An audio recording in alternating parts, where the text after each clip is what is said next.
A cost of living committee has found Australia's living standards are tanking. You are asking the Albanese government to call the National Cabinet to try to convince states to limit spending. Why do you think the states will listen when doling out cost of living relief wins votes? Well, the evidence is in. People are poorer under Labor. This committee has had 2 years now to collect evidence from right across the country through different industries and businesses, different geographies, different demographics. And it's very clear that Australians' living standards have collapsed under Labor.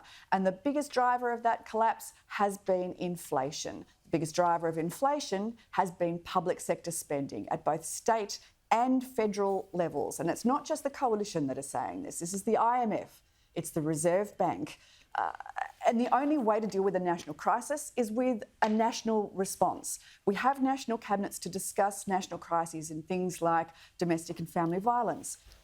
We had one just last week to discuss social media bans for young Australians. Well, this is the biggest issue facing Australians right now, and it does need a whole of government, state and federal response. That's why a national cabinet is the right solution. It's public sector spending across both state and federal that have kept pushing inflation higher and higher. We're now up to about 27.5% of GDP is public sector spending. That's well up from the 22.5% of the previous decade before COVID. Just in my home state of Victoria, public sector spending has increased 7.7% in the last 12 months alone. Jane, can I just ask, to show leadership here.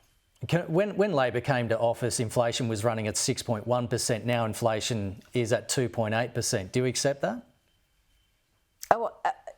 Yes, except for the fact that it's come down much faster in equivalent countries and other developed nations. In fact, Labor's policies have kept inflation higher for longer here in Australia, and Australians are paying the price. They're paying the price every time they go to the grocery store or fill up with petrol or pay their mortgage or pay their rent.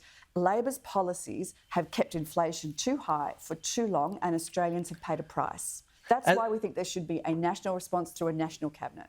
Okay.